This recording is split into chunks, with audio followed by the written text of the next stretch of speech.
The phone buzzed on the table, its vibration echoing in the quiet room like a warning. I hesitated for a second before picking it up. His name appeared on the screen, my husband, the man I had loved for years, the one I had built dreams with. My heart fluttered for a moment, hoping it was one of those small calls where he'd say he missed me or wanted to come home early. But as soon as I heard his voice, something in me knew this call would change everything. It wasn't warm, it wasn't familiar, it was distant, sharp, and almost amused. "I'm divorcing you," he said flatly, as if he were reading out a weather report. Before I could even process the words, he continued, "And I've already sold the house." Then he laughed, a hollow, careless laugh that echoed through my heart like thunder. For a moment, I couldn't breathe. The phone felt heavier in my hand, the room around me spinning slowly. I wanted to believe he was joking, that maybe this was some cruel prank or a misunderstanding. But I could hear the finality in his tone, the way his laughter didn't carry affection anymore, only satisfaction. I tried to speak, to ask why, to understand how everything had gone so wrong, but my throat refused to cooperate. Every word I wanted to say drowned in the storm of disbelief inside me. I stood there in silence, my fingers trembling, listening to him breathe on the other side. The man who once promised to protect me, who once held my hand through every storm, was now the storm itself. He talked about the papers being ready, about how it was all for the best, and I could hear him smiling. It was the kind of smile people wear when they've already moved on, when they've already erased you from their plans. After he hung up, I stayed still for what felt like hours. The room was quiet, but inside me, everything was screaming. Every corner of the house seemed to echo with memories, our laughter in the kitchen, our arguments in the hallway, the nights we stayed up dreaming about the future. And now, that same house wasn't even mine anymore. He had sold it without a word, without a thought of how it would feel for me to lose not just him, but the home we had built together. I walked to the living room and touched the walls gently, like I was saying goodbye. The photos on the shelf smiled back at me, moments frozen in time, faces of two people who had once believed love was enough. I wondered when it had started to fade for him. Was it the long hours at work, the missed dinners, or the silence that grew between us? Or had he already found someone else, someone who made him laugh like that again? The questions tore at me, but the answers didn't matter anymore. What hurt most was the way he delivered it, not with regret, not even with anger, but with laughter. That laugh would haunt me for days, echoing in my head every time I tried to sleep. It was the sound of my world ending while he celebrated his freedom. I remember falling to my knees, clutching the phone, unable to understand how everything could vanish so easily. The love I had protected, the marriage I had fought for, the man I had trusted, all gone with a single call. I had always believed that endings came slowly, with signs and warnings, but this one came like lightning, sudden, bright, and destructive. The tears came eventually, not in soft sobs, but in waves that shook my entire body. Every tear carried a piece of memory.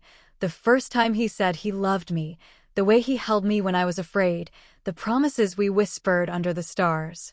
I cried until there was nothing left, until my eyes burned and my voice cracked.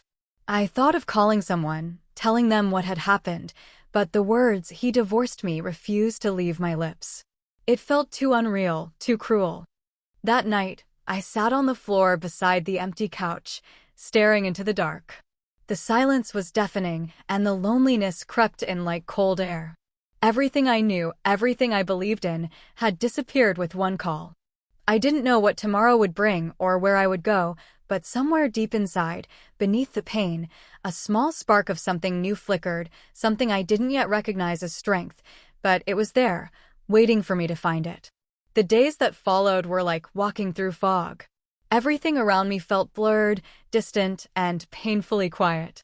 The house, our house, looked the same from the outside, but inside, it had turned into a museum of memories that no longer belonged to me. Every corner whispered his name. Every object reminded me of what used to be ours. I could still smell his cologne faintly on the couch, still see his shoes by the door, though he had already sold it all away. It felt as if I was living inside a story that had ended, but no one had told me to close the book. I tried to act normal at first. I woke up, made coffee, and told myself to breathe. But the silence hit harder than I expected.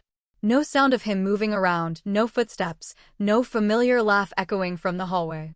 The home that once felt alive had become a graveyard of broken promises. I ran my fingers over the dining table where we once shared late-night dinners, talked about dreams, argued about bills, and laughed over little things. It was strange how those same moments now felt like ghosts haunting me, mocking the woman who believed love could last forever. When I walked into our bedroom, it was half empty. His clothes were gone, the drawers left open like open wounds. The space beside the bed looked larger now, colder. I sat there staring at the empty side for hours, remembering how I used to fall asleep to the rhythm of his breathing. I didn't just lose a husband that day, I lost the person I thought I was when I was with him. My identity had been built around our marriage, around being his wife, his support, his safe place. Without that, I didn't know who I was anymore.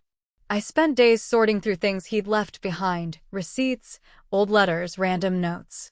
That's when I found the real estate papers confirming what he had said. The house was sold. My name wasn't even there anymore. He had erased me from the documents as easily as he had erased me from his life. It was official. Everything I had worked for, everything I had loved, wasn't mine anymore. I thought the tears had already dried up, but they returned, stronger this time. Losing the house wasn't just about losing walls and a roof. It was losing the only space where I had felt safe, where I had loved deeply, and where I had believed we were building something lasting. I packed what little I could call mine, some clothes, my books, a few pictures. Each item I picked up carried a story. The scarf he once gave me for my birthday, the cup he used every morning, the photo frame from our honeymoon. I wanted to throw them all away, to erase every trace of him, but part of me couldn't. I wasn't ready to let go yet. Maybe a small part of me still hoped he'd call back, say it was a mistake, say he wanted to fix things. But the phone stayed silent. The night before I had to leave, I stood in the middle of the living room and just stared at everything one last time. The walls seemed to breathe memories, our laughter, our arguments, the quiet moments in between. I whispered a soft goodbye, not just to the house, but to the life I once knew. I thought about all the things we had planned, how we'd wanted to renovate the kitchen, how he'd promised we'd start a family soon.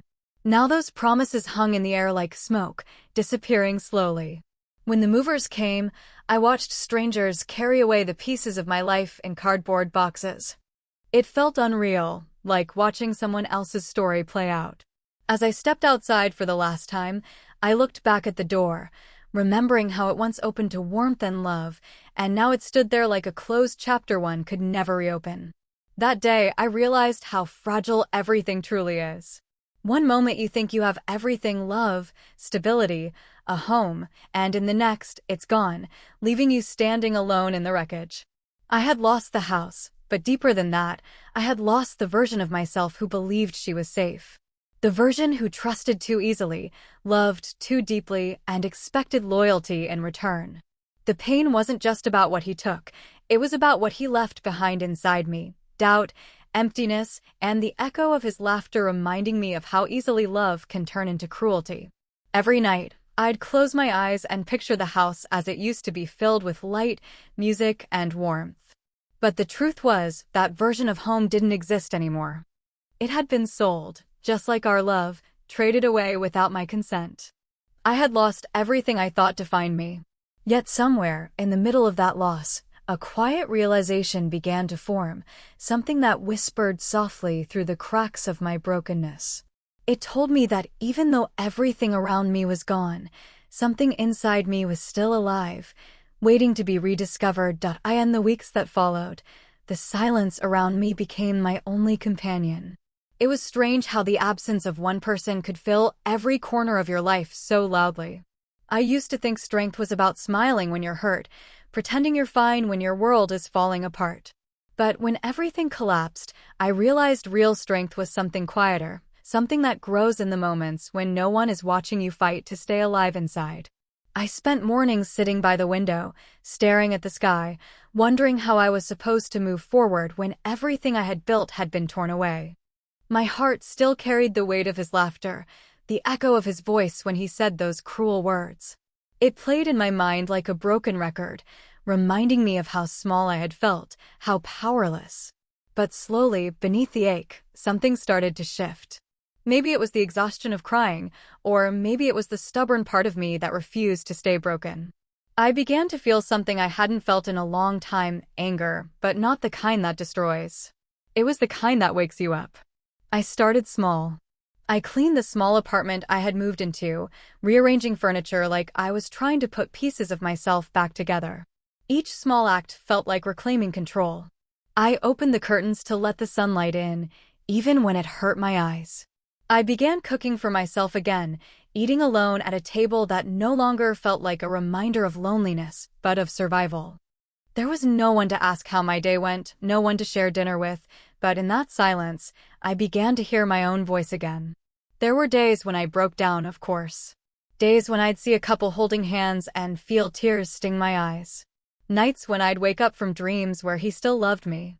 But every time I fell apart, I found a way to pull myself back together, even if it took hours, even if it took everything I had left. I learned to let the pain move through me instead of against me. I stopped trying to erase the hurt and started to accept that it was a part of me now, something that would eventually make me stronger. One morning, I looked at myself in the mirror and almost didn't recognize the person staring back. My eyes were swollen, my hair a mess, but there was something new in that reflection, a quiet resilience. For the first time, I didn't see a victim. I saw a woman who had been betrayed, yes, but also one who had survived it. I remembered the girl I used to be before him, the one who had dreams, laughter, and confidence. She had been buried under years of compromise and silence, but I could feel her returning, slowly, stubbornly. People around me began to notice too. My friends, the few who stayed, told me they were proud of how I was handling everything. But they didn't know that behind the calm face I showed them, there were nights when I sat on the floor, hugging myself just to feel something close. Still, I kept going. I started reading again, journaling, writing letters to myself about the kind of life I wanted to create. Each word became a small declaration that I wasn't finished, that I still had stories left to live. There was a moment that changed everything. I was walking in a park one evening, watching the sunset. I saw a little girl running, laughing freely, her mother chasing after her. Something about that simple joy hit me deeply. I realized I had spent so long waiting for someone else to make me happy that I had forgotten how to create happiness on my own. That night, I promised myself that I would stop letting his choices define my worth. I would rebuild, not for revenge, not to prove anything, but because I deserved peace. The more I focused on myself, the lighter I began to feel. I started to enjoy my own company, to laugh again, to dream again. The pain was still there, but it didn't control me anymore.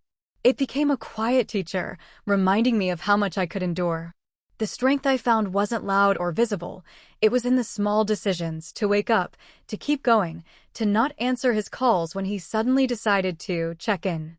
Each time I chose myself over the past, I felt a little freer. I had faced betrayal, and it had nearly destroyed me. But from that destruction, something powerful had emerged. The kind of strength that doesn't come from having everything together, but from surviving when everything falls apart.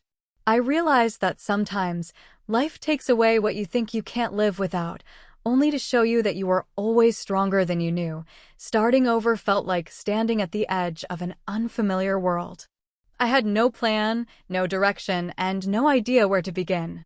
My savings were barely enough to cover rent, and every morning, I woke up with a mix of fear and determination tangled in my chest.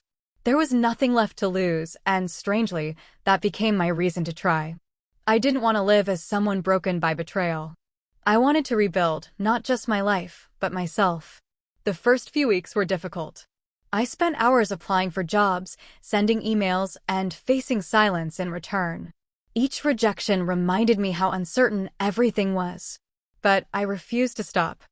I took temporary work at a local store, a place I once would have looked down on, but now it felt like a step toward independence.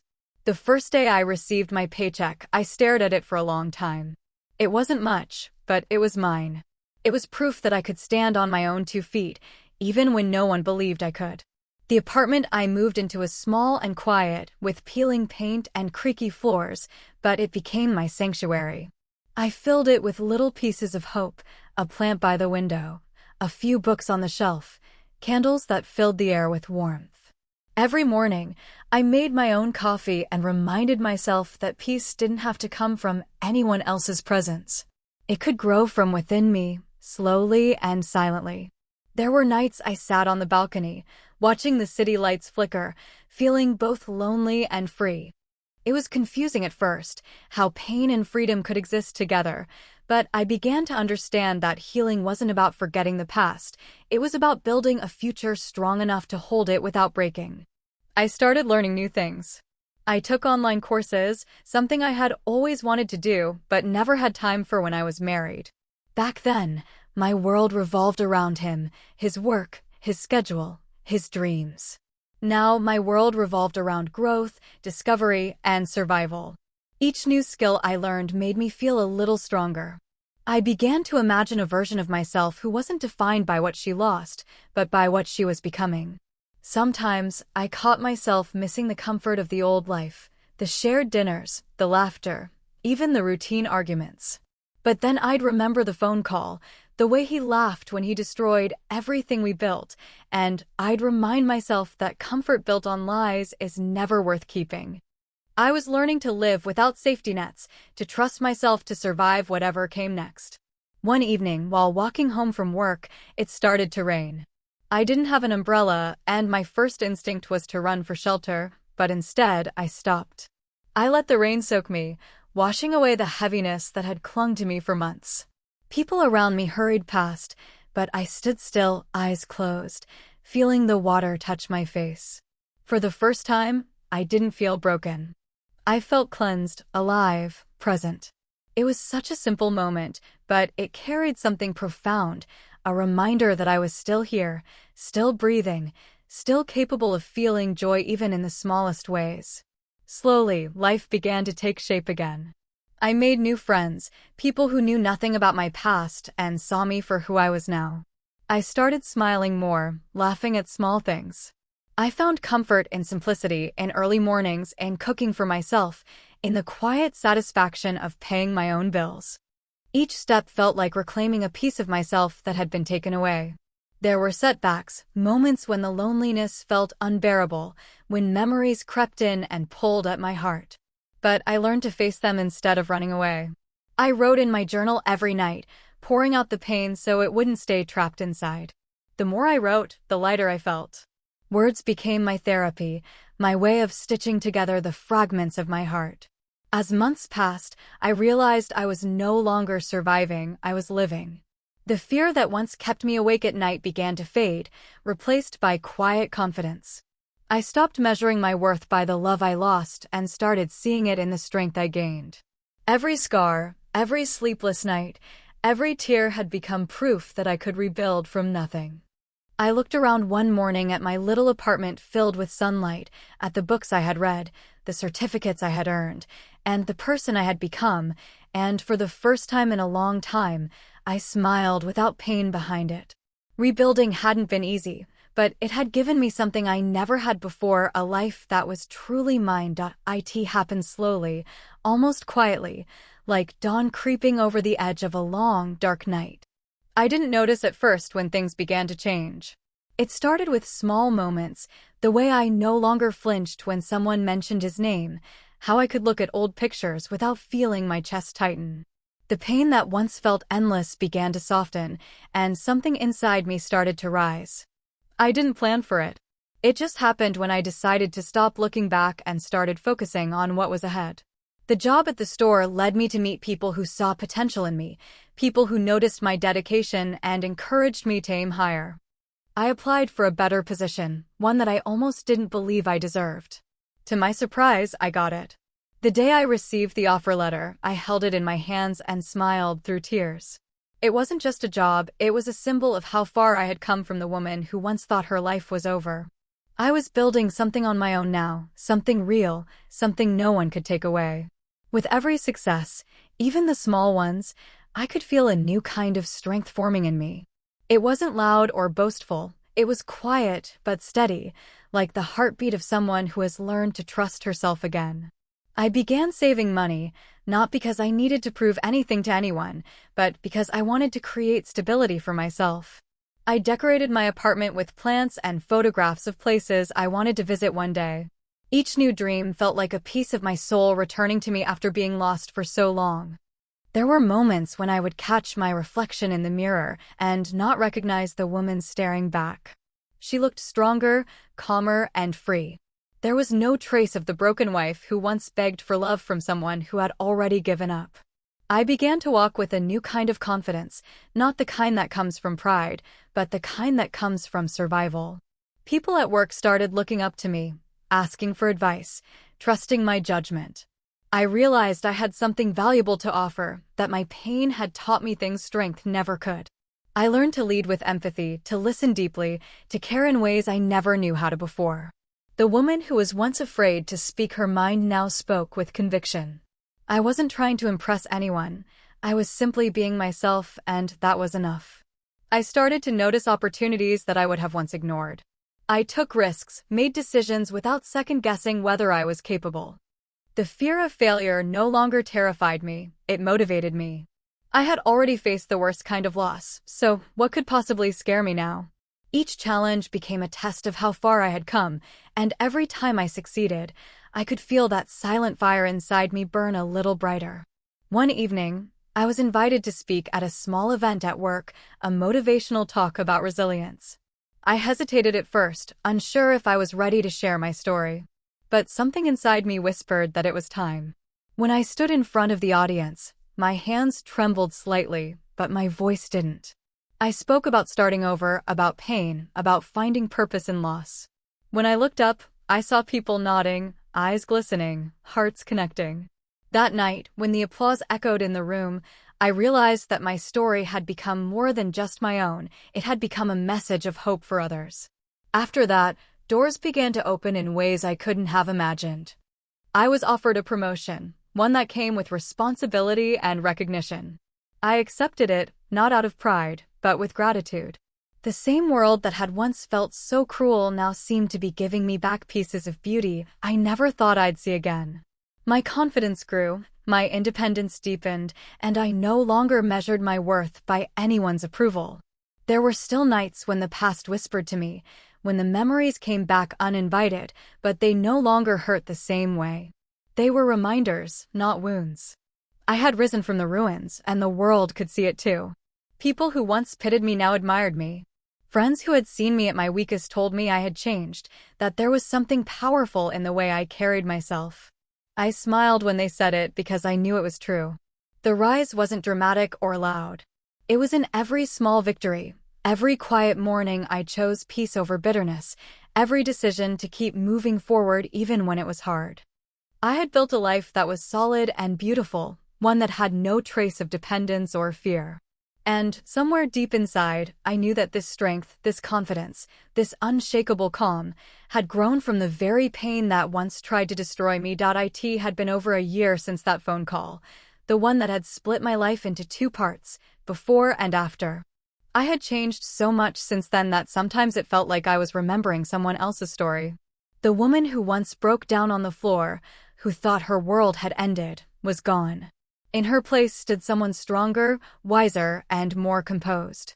I didn't think I would ever see him again, but fate has a strange way of bringing the past back when you least expect it. It was a bright afternoon when I walked into a hotel lobby for a business event. My company had grown. I had grown. I was now leading projects, working with executives, building something that was entirely mine. I wore confidence like a second skin, the kind that doesn't need to be loud to be felt. As I spoke to a colleague, a familiar voice caught my attention. I froze for a moment, my heart recognizing it before my mind did.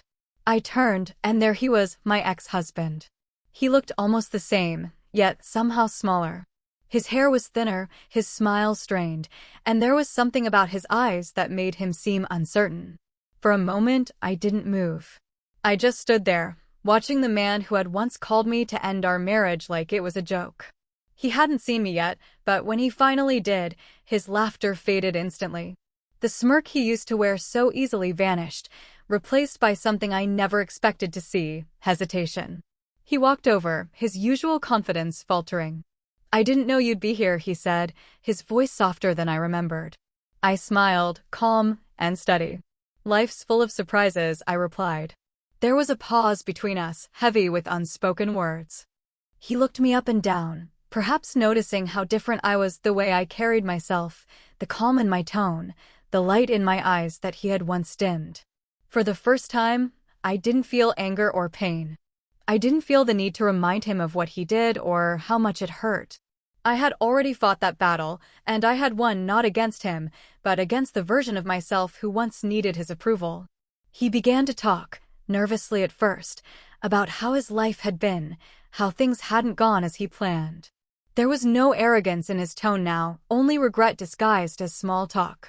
I listened politely, nodding occasionally, but my mind was somewhere else. As he spoke, I realized how much time I had wasted once, trying to understand why he had treated me the way he did. Now, none of it mattered. I didn't need his reasons or his apology. The closure I thought he owed me, I had already given it to myself. I looked at him and saw not the man who broke me, but the lesson that helped me rebuild. His words faded into the background as I felt a quiet sense of power rise within me. At one point, he said softly, "You look happy." I met his gaze and simply replied, "I am." The simplicity of that answer seemed to hit him harder than any angry speech could have. He looked away for a second, his jaw tightening, and I saw something flicker in his eyes: realization. Maybe for the first time, he saw the consequences of his choices, not through arguments or revenge, but through my peace. The conversation ended quickly after that. He tried to smile, but it didn't reach his eyes. I wished him well, turned, and walked away. As I did, I could feel his gaze following me, the same man who once laughed as he tore my life apart, now standing in silence as I walked confidently into a future he no longer had any part in. There was no satisfaction in seeing him regret. It wasn't about revenge anymore. It was about freedom. Later that evening, as I sat alone in my office, I thought about everything that had happened. Life had taken me through heartbreak, loss, and loneliness, but it had also given me the strength to rise, to stand tall without bitterness. His laughter no longer haunted me. It had become a distant echo of a past that could no longer touch me. Seeing him again didn't reopen old wounds. It closed them completely. I realized that true power doesn't come from proving someone wrong, it comes from no longer needing to. He had once laughed as he destroyed everything we built, but now I was the one who had rebuilt something far stronger, myself. And in that quiet victory, in that moment of calm confidence, I saw what he saw too clearly to hide. His laughter was gone, and mine had finally returned.